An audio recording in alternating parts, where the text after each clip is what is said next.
Bonjour tout le monde. Nous voilà sur notre défi Galsen Python numéro 2 concernant la cryptographie. Aujourd'hui, on va essayer de corriger le défi qu'on avait donné sur LinkedIn concernant le chiffrement César. Alors, j'avais donné ce petit programme qui permet de chiffrer et de déchiffrer un code César. Alors, je vais essayer de corriger et vous donner un peu les explications par rapport au code que nous avons fourni. Très bien. Alors, aujourd'hui, on veut avoir le bout de code que je vous ai donné, c'est juste deux fonctions. Deux fonctions. Une fonction qui permet de chiffrer et une fonction qui permet de déchiffrer. Comme ce que nous avons fait sur le défi numéro un qui permettait de chiffrer et de déchiffrer euh, des messages avec le code Morse. Très bien. Alors, aujourd'hui, dans notre première fonction, donc, si César chiffré, on a le texte, on a la clé de chiffrement. Donc, concernant cela, donc, on donne un résultat, par exemple, qui est vide. Alors, ce qu'on doit faire, c'est peut-être parcourir chaque caractère du texte. Si c'est une lettre, on va la décaler selon la clé, en fait. Je vais expliquer pourquoi cela. Si c'est un autre caractère, on va le laisser inchangé, comme on l'avait fait sur le code Morse. Donc, on va gérer les majuscules et les minuscules. Alors, ce qu'on va faire, puisque j'avais donné des indices sur l'utilisation de CHR et de ordre, on va essayer de voir ce que cela va donner. Alors, avant cela, bon, je laisse le texte. Donc, on va parcourir chaque caractère. Pour ce faire, qu'est-ce qu'on va faire? On va dire, pour chaque caractère de notre texte donné, on va évaluer ce caractère, voir est-ce que c'est déjà une lettre majuscule, sinon c'est une lettre minuscule. Et on va essayer de passer par exemple ordre de quelque chose. Donc je vais ouvrir mon terminal, comme ça vous allez comprendre un peu ce que ça va donner. Donc je vais lancer Python, sorry, Python. Alors si je mettais par exemple print, je mets ordre de A majuscule par exemple, hein. Tac, oh, parenthèse, sorry. Donc ça nous donne 65. Ce 65 correspond au code ASCII de A majuscule. OK? On peut essayer encore pour ordre de A minuscule. Ordre de A minuscule. Je vais fermer. Ça nous donne 97. Alors, ça veut dire que si A majuscule égale à 65, B majuscule sera égal à 66, ainsi de suite jusqu'à ce qu'on ait les 26 lettres majuscules. Alors, A minuscule égale à 97, donc B minuscule égale à 98, etc. Cela va nous permettre de pouvoir faire le parcours des lettres majuscules suivant le code ASCII. On est d'accord? Donc pour ce faire, je vais revenir sur notre code et je vais parcourir le texte qu'on a donné en paramètre. Donc je mets for, je mets caractère in text. OK? Alors, je vais évaluer notre caractère. Pour ce faire, je vais dire if caractère. OK? If caractère is alpha, ça veut dire on va dire que si c'est une lettre, on va décaler. Sinon, on laisse comme ça. Donc, je vais mettre point is alpha. Is alpha. OK? Si c'est une lettre de l'alphabet, si c'est une lettre de l'alphabet, donc on va évaluer.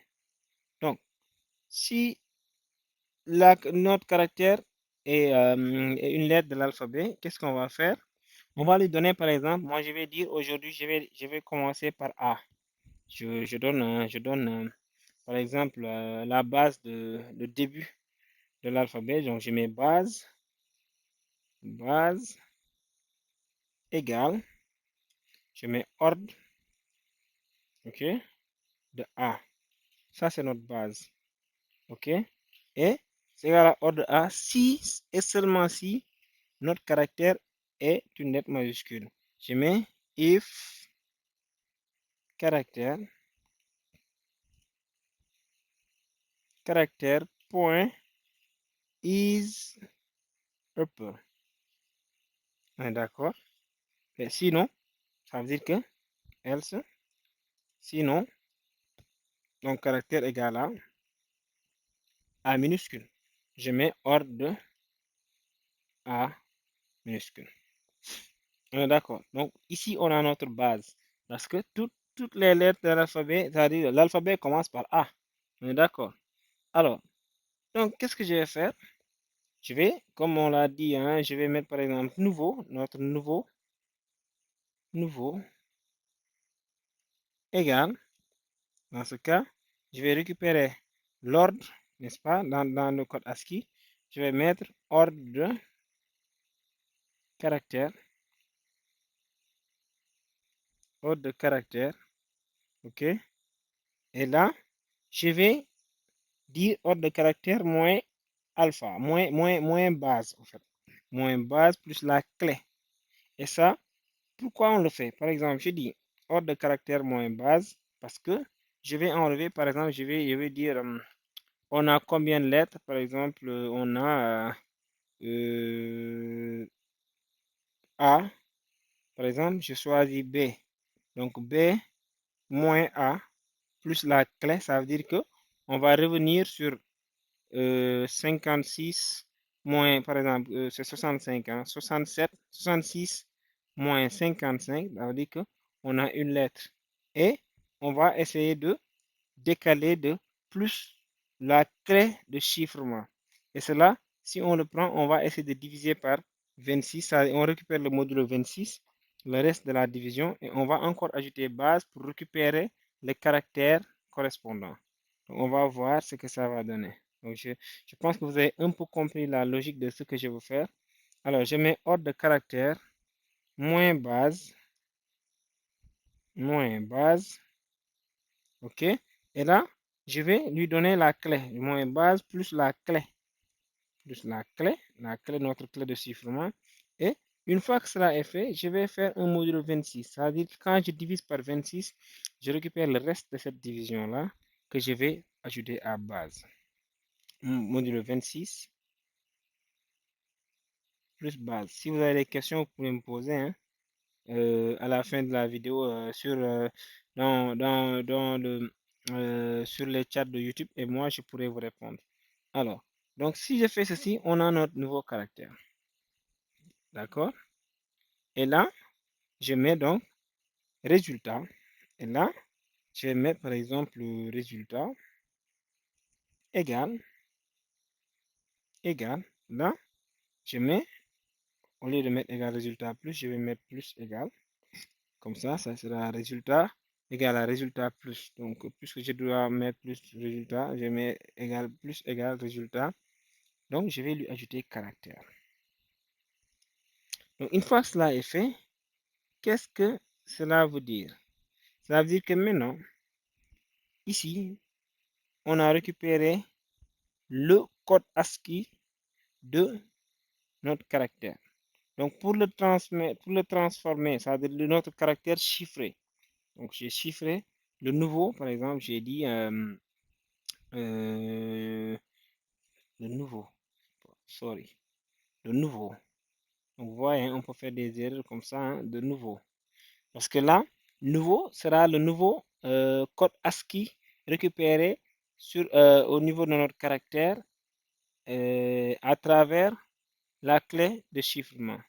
Donc, pour maintenant récupérer notre caractère, donc, je vais juste mettre CHR de nouveau.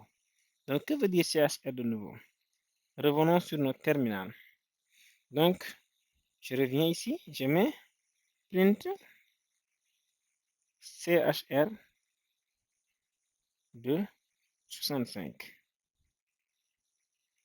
Alors, on a A, ainsi de suite. Donc, puisqu'on avait déjà chiffré puisqu'on avait déjà chiffré notre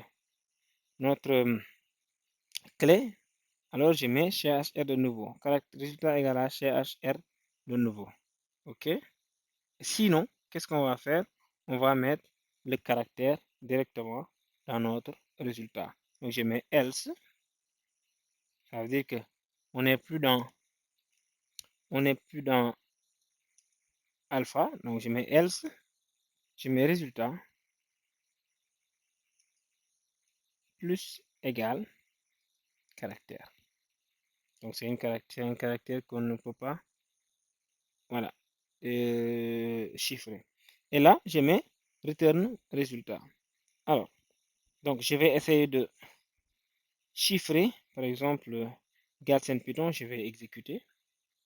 Donc, quand j'exécute, tac, vous allez voir. Oh, attendez que je mets un CLS. Ça, j'avais un programme pour récupérer des trucs. Et je vais réexécuter, vous allez voir. Donc, j'avais récupéré chaque caractère avec le code ASCII. Et maintenant, plus la clé. Donc, ça me donne, par exemple, le B devient un E. Parce que on a pris comme clé égale à 3. Donc, bonjour, le B, on a B, C, D, E. Voilà, donc il y a 3 pas après le B pour qu'on ait E. Alors, vous allez voir que le O devient un R parce que on fait 3 pas devant le O pour avoir le R et ainsi de suite. Donc, on a notre César qui est chiffré à travers ordre et CHR. Donc, je reviens ici, vous allez un peu comprendre pourquoi j'ai fait tout ceci. Par exemple, je récupère le caractère A, ok, moins base plus clé, la clé, parce que base c'est notre A. Donc, si je mettais par exemple 65 moins 65, ça fait 0. C'est notre premier caractère. Donc, c'est 0 parce que si on le mettait dans un tableau, l'indice sera égal à 0. Alors, 0 plus clé, ça fait 3. On a 3 pas. 3 et on fait le module 26 plus la base. OK, qui est là, toujours 65. On aura donc 65. D'accord? Parce que c'est 0 plus 65. On a 65. Donc, 65, quand on va ajouter par exemple 3, OK? Donc, c'est A plus 3 lettres devant. Et là, le résultat plus, on le met à l'intérieur, on met le nouveau caractère suivant le pas sur résultat. Et si on n'a pas une lettre alphabétique, donc on laisse comme ça. Donc on vient de chiffrer par exemple bonjour Galsen Python. D'accord, on va revenir sur tout ce qui est déchiffrement. Donc le déchiffrement devient encore plus simple parce que puisqu'on a la clé, mais on va parcourir par moins la clé en fait. Donc on a 3 pas, on a fait 3 pas de plus. Si on veut récupérer notre chiffre de départ, mais on fait 3 pas de moins. Et là, vous allez voir. Donc, je mets César.déchiffrer. Voilà. César.déchiffrer. On va juste appeler notre fonction chiffrer et on va lui donner moins la clé. Il va faire la même chose pour récupérer notre lettre ou bien notre phrase qui est déchiffrée. Et dans ce cas, qu'est-ce qu'on va faire? C'est très simple. Hein? Je vais mettre par exemple résultat. OK. Return. Bon, je mets juste un return. Je efface ceci. Je mets return. César chiffré. Et je lui donne le texte moins la clé. Donc je mets texte, virgule, moins, moins clé, moins clé. Et là, si j'exécute, tac, tac, donc voici notre texte chiffré et voici notre texte déchiffré. Donc on vous donne rendez-vous pour notre prochain défi sur la cryptographie dans Galsen Python. Merci et bonne soirée.